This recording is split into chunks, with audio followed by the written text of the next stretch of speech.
Hello എല്ലാവർക്കും welcome to നിതീസ് cook enjoy. അപ്പോൾ നമ്മളിന്ന് ഉണ്ടാക്കുന്നത് നല്ല സൂപ്പറായിട്ടുള്ളൊരു ഉപ്പുമാങ്ങ പച്ചടിയാണ്. വളരെ കുറച്ച് ഇൻഗ്രീഡിയൻസ് മതി. ആദ്യം തന്നെ എടുത്തിട്ടുള്ളത് ഒരു മീഡിയം സൈസ് തേങ്ങയുടെ പകുതി ചിരകിയതാണ്. അതേപോലെ തന്നെ ഉപ്പിലിട്ട മാങ്ങയും ഉപ്പും വെള്ളവും പച്ചമുളകും മാങ്ങയും ചേർത്ത് ഉപ്പിലിട്ടതാണ്. വിനാഗിരിയൊന്നും ചേർത്തിട്ടില്ല. അതുപോലെ ഉപ്പുമാങ്ങയുടെ അളവ് നമ്മൾ തീരുമാനിക്കുന്നത് എത്രത്തോളം പുളിയുണ്ട് എത്രത്തോളം ഉപ്പുണ്ട് എന്നുള്ളതിനനുസരിച്ചിട്ടാണ് കേട്ടോ. ഇനി നമ്മളതൊന്ന് ഉപ്പുമാങ്ങയുടെ നീര് മാത്രം ചേർത്തിട്ട് നല്ല പോലെ ഒന്ന് അരച്ചെടുക്കണം. അതിനുശേഷം ഒരു പച്ചമുളകും കൂടെ ചേർത്തിട്ട് ഒന്നുകൂടെ അരച്ചെടുക്കാം. പിന്നെ ഈ മാങ്ങയുടെ കഷ്ണങ്ങളും കൂടെ ചേർത്തിട്ട് ഒന്നുകൂടെ അരച്ചെടുക്കണം. അതിനുശേഷം നമ്മൾ കുറച്ച് കടുക്, അതായത് ഒരു 1.5 ടീസ്പൂൺ കടുക് ചേർക്കുന്നുണ്ട്. അത് ചേർത്തിട്ട് 1-2 തവണ പൾസ് ചെയ്താൽ മതി.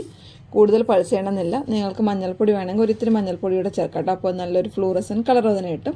അതിനുശേഷം ഇതൊരു പാത്രത്തിലേക്ക് മാറ്റിയിട്ട് കുറച്ചുകൂടെ വെള്ളം ചേർത്തിട്ട് ആ മിക്സി കൂടെ ഒന്ന് കഴുകിയെടുക്കണം. പിന്നെ അതിലേക്ക് കടുകും കറിവേപ്പിലയും വറ്റൽമുളകും കൂടെ താളിച്ച് ചേർത്ത് കഴിഞ്ഞാൽ നല്ല സൂപ്പറായിട്ടുള്ളൊരു കറി റെഡിയാവും. ഉപ്പ് ചേർക്കുമ്പം ശ്രദ്ധിക്കണം. ഉപ്പ് വേണമെന്നുണ്ടെങ്കിൽ അതിന് പകരം ഉപ്പുമാങ്ങയുടെ നീര് ചേർത്താൽ ഒന്നുകൂടെ രുചിയാവും. അപ്പോൾ എല്ലാവർക്കും ഇഷ്ടപ്പെട്ടെന്ന് വിചാരിക്കുന്നു. ഇഷ്ടപ്പെടുകയാണെങ്കിൽ ഷെയർ ചെയ്യണേ.